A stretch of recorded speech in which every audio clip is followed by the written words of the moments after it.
Այս պահին հանրային ծառայությունների կարգավորող հանձնաժողովը քննարկում է հեծին լիցենզիայի ձեռքելու հարցը։ Որպես հանրային տիրույթում ակտիվ քննարկվող հարց եւ որպես ինձ հաճախ ուղղվող հարց, թե ինչ եմ մտածում այս հարցի կապակցությամբ, ես ուզում եմ անդրադառնալ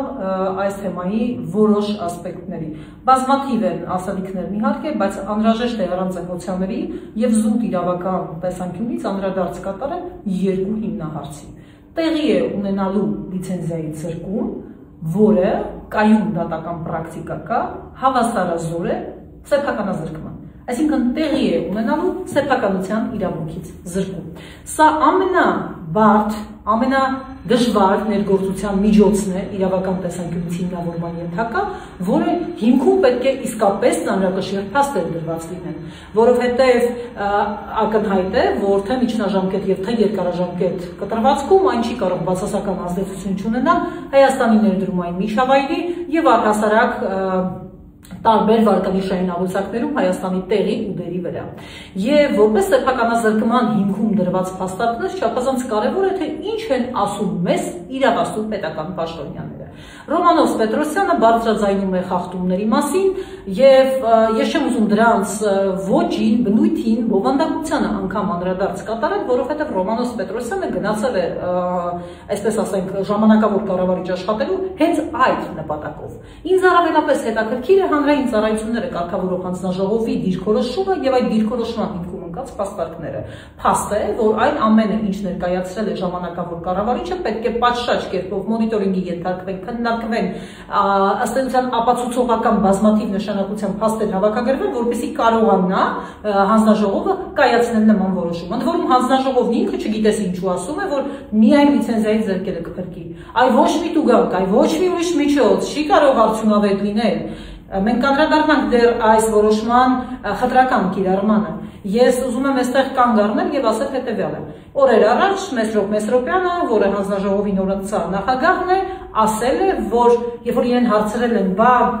ժամանակին հեծը ներկայացնում էր ֆինանսական հաշվետվություն, տեխնիկական հաշվետվություն, ու ելիքը հաշվետվություններ, դուք դա ընդունել եք, նորմալ եք համարել, հաստատել եք ու շարժվել եք առաջ։ Բա ինչու՞մն է հիմա խնդիրը, որովհետև այն, ինչ հիմա ասում է Ռոմանոս Պետրոսյանը, ըստ էության բազմաթիվ նույնական կետեր ունի նրա հետ, թե ինչ է ներկայացրել ժամանակին հեծը ու ինչ են հաստատել հանձնաժողովի անդամները։ Մեսրոպ Մեսրոպյանը ասում է հետևյալը. «Վայ, իմ հետ գործ չունեք, այդ այն ժամանակ էր, ես ինչ կապ ունեմ այս ամենի հետ»։ Այսինքն պրոբլեմը իդեպ նաև ոչ պրոֆեսիոնալ կերպով նետվում է հանձնաժողովի գործող անդամների ուսերին։ Այսօր Ռոմանոս Պետրոսյանը արդեն ավելի հեռուն է գնում եւ ասում հետեւյալը. հանձնաժողովը, նախորդ հանձնաժողովը դրսևորել է անկրծություն։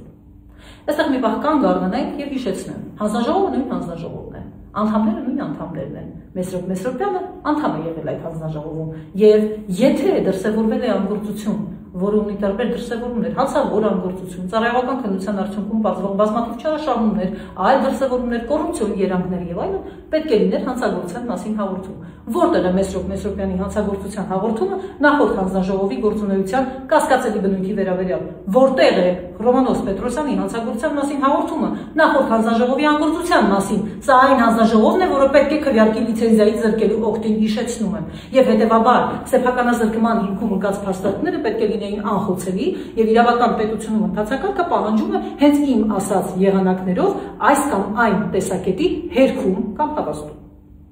Հիմա անդրադառնանք երկրորդ հատվածին, խտրական մոտեցմանը։ Մեսրոպ Մեսրոպյանը ասում է, որ իրենց հանձնաժողովի համենայն դեպս նախագծում ասում են, որ դե միայն լիցենզիայի ձեռքերը կփրկի։ Ուրիշ ոչ մի բան չի փրկի։ Հեծի լավ աշխատանքը ուրիշ ձևով հնարավոր չի ապահովել։ Լավ, ուզում եմ հասկանամ դրամական տուգանքների մասով ինչու այդ որոշումը եւ այդպիսի դիրքորոշում չի պահպանվում մյուս ռազմավարական նշանակության ունեցող օբյեկտների հեռահաղորդակցության կամ հատկապես իմ սիրած թեմային անդրադառնանք ջրի ոլորտում։ Ինչու պետությունը Մեսրոպ Մեսրոպյանը ու էլի ինչ-որ մարդիկ, չեն ցուցաբերում նույնչափ հետևողականություն, փութաջանություն եւ ջերմեռանդություն, օրինակ Veolia ջրընկերության հետ կապված։ Հիշեցնեմ, Veolia ջրընկերությունը մերն է, մեր սեփականությունը, որը տված է կառավարման, տրվել է կառավարման, որպեսզի պատշաճ կառավարեին այդ մարդիկ։ Հիմա վատ են իրականացնում Հայաստանի Հանրապետության ցանկացած ողջամիտ քաղաքացի ձեզ կասի, որ իրենք վատ են իրականացնում կառավարումը։ Ջրամատակարարման տևողությունը կրճատվել է շատ տեղերում բազմաթիվ ժամերով կրճատվել է եւ դա հաստատել է Մեսրոպ Մեսրոպյանի հանձնաժողովը։ Ինքը տեղյակ չի ոչինչ, բայց հանձնաժողովը հաստատել է հենց այդ հանձնաժողովը։ Բայց իրենք տուգանում են ու հերոսական մի դրվագ են դա ներկայացնում։ Հաջորդը